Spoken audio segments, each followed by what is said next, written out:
কৃষি জমি সেগুলো চাষবাস করি, বন্যার অনেক রকমের সমস্যা হয়, কিন্তু আমাদের জমিটা কমে যাচ্ছে বিভিন্ন কারণে, কলকারখানা হোক বা বাড়ি হোক কমে যাচ্ছে।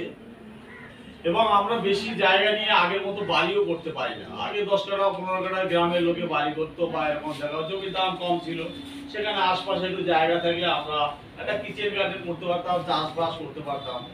কিন্তু এখন ওই 1 কাঠা 2 কাঠা জায়গার উপর বাড়ি করতে হয়, কারণ জমির দাম প্রচন্ড ভাবে বেড়ে গেছে, তাই না? তা আজ যেমন আমার 2 কাঠা জায়গার উপর বাড়ি, তাতে 1.5 কাঠা 1 কাঠা ফাঁকা রেখে, হাফ কাঠা ফাঁকা রেখে দিয়ে ওই ছাদ বাগান, ছাদটা তো আমার ফাঁকা আছে, সেখানে চোরের কোনো সমস্যা নেই।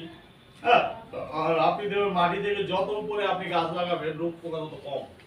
মাচায় যদি ফসল হয় তার রোগ পোকা কম হয়, আর মাটি দিয়ে তো রোগ পোকাটা বেশি হয়, এটা তো আপনারা এমনি জানেন।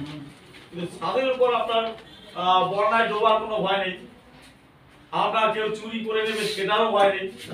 হ্যাঁ, একটাই ভয় আছে, হরমোনের ভয় আছে, ঠিক আছে? এছাড়া আর কোনো ভয় নেই। আর ছাদটা করলে কি হবে, যে বাড়ির যারা মহিলা যারা আমাদের রান্না করে খাওয়ায়, তাদের রান্না করতে গেলে সবজিটা তো দরকার। যারা চাষিবাসী তাদের মাঠে আর পালং শাক, লাল শাক আলাদা, কিন্তু আমরা যারা শহুরে, সবজিটা তো আমাদের প্রতিদিন কিনতে হয়, এবং প্রতিদিন আমরা কি খাই এটা কিন্তু আমরা জানি না। এই যে বড় বড় বেগুন দেখবেন, এরকম টিপলে পর দেখবেন নরম, সেটাও একটা কেমিক্যালের মধ্যে ডুবিয়ে তারপর ভালো করে জানেন, তাহলে শক্ত বেগুনটা নরম হয়ে যাবে, পটলটা সবুজ হবে। তাহলে আমরা যেগুলো খাই যদি কোনো একটা জায়গায় 5-6 দিন যদি রেখে দিই, দেখবেন সেটার কালারটা কি হয়। তাই এরকম যদি একটা করে ছাদ বাগান থাকে, আমার 2011 সাল থেকে আমি সবজি কিনি না, বরং আত্মীয় স্বজনকে একটু একটু দান করি। এবং আমার এখন 100-র উপর ফলোয়ার আছে, যারা আমার এই ছাদ বাগান ওই মোবাইলের ছবি দেখে আমার বাড়িতে এসে তারা আমার থেকেও ভালো করেছে ছাদ বাগান। হ্যাঁ, এইখানে দেখবেন আপনাকে বলেছি যে মিল্টনের দোকান আমাদের জনাই রোডে, ওখানে এক ভদ্রলোক ওই ইয়েতে স্কুলে চাকরি করে, ও তো আমার থেকে অনেক ভালো করেছে। আমাকে প্রতিদিন বলে, স্যার আসুন আসুন। একদিন আমি আমার মেয়ে আর ছেলেকে নিয়ে মরিয়া করছি, সে পান তোলা করে আমাকে নিয়ে গেল। ও আমার বাড়িতে একদিন গেছিল, দেখে আসছে আমার থেকেও ভালো করেছে, বুঝেছেন? তা এইরকম একটা ছাদ বাগানের কিছু ব্যাপারটা হচ্ছে কি, বাড়ির যারা বয়স্করা আছে তাদের একটা, তারা টুকটাক কাজ করতে পারে। বাড়িতে যারা বাচ্চা আছে, যারা মোবাইল নিয়ে সব সময় ঘাটে বা কার্টুন দেখে, যদি ওরকম একটা ছাদ বাগান থাকে, যদি ধরুন আপনার ছাদ বাগানে কটা আপনি খরগোশ, 4-5টা খরগোশ রাখলেন, খরগোশটা সবারই প্রিয়, নিরীহ প্রাণী। হ্যাঁ, তাদের এই উপরে ছাদে খরগোশ আছে, তাই তো? ওখানে কি কিছুটা যদি বাড়িতে তাড়া দিন, মোবাইল নিয়ে ও ওই ছাদে ওখানে খেলা করে। তা আমি যেটা বলতে চাইছি, যে এই ছাদ বাগানটা আমাদের খুব প্রয়োজন। এবার ছাদ বাগানে কতগুলো জিনিস প্রয়োজন আমরা ছোটবেলা পড়েছি 8-9-10-এ, যে গাছের ধর্মকে, গাছের দুটো প্রক্রিয়া হয়, একটা সালোকসংশ্লেষ আর একটা কি হয়, শ্বসন। মাটির উপর অংশে গাছের যেটা থাকে সেটা সাধারণত খাবার তৈরি করে, আর মাটির নিচে যেটা থাকে শিকড়, তার হয় শ্বসন।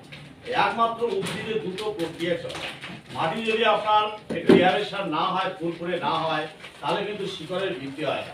সেজন্য আমরা বলি কি, পাটের জমি হোক যাই হোক, একটু মাটিটা কুপিয়ে দাও। কুপিয়ে দাও মানে কি, এয়ারেশনটা মানে অক্সিজেন ঢোকানো, অক্সিজেন না হলে পরে শিকড়ের বৃদ্ধি হবে না, আপনি যতই সার দিন, ঠিক আছে? সেই জন্য, এবং ধান লাগালে দেখবেন একটু খামচে দেয়, তাহলে কি হয়, এয়ারেশনটা হচ্ছে, এয়ারেশন হওয়া মানে কি শিকড়ের শ্বসন হচ্ছে, শ্বসন হওয়া মানে কি শিকড়ের বৃদ্ধি হচ্ছে। আর মাটি যদি কম্প্যাক্ট থাকে, তাহলে এয়ার বাতাস ঢুকবে না, বাতাস না ঢুকলে অক্সিজেনের অভাবে যতই আপনি সার দিন, আপনার গাছে কিন্তু বৃদ্ধি আসবে। আর উপরে তো আপনার গাছ কার্বন ডাই অক্সাইড নেয় বলে আজকে প্রাণী আমরা বেঁচে আছি। তাহলে আজকে আমাদের ধরুন এই আপনার চণ্ডীতলা, এখন প্রায় সবার বাড়িতে পাকা বাড়ি আছে, বেশিরভাগ লোক আগের থেকে এখন পাকা বাড়ির সংখ্যাটা কিন্তু বেড়েছে, সরকার থেকে দিয়েছে বা কেউ নিজের সামর্থ্য অনুযায়ী করেছে। তা আমাদের যদি এখানে 10,000 পাকা বাড়ি থাকে,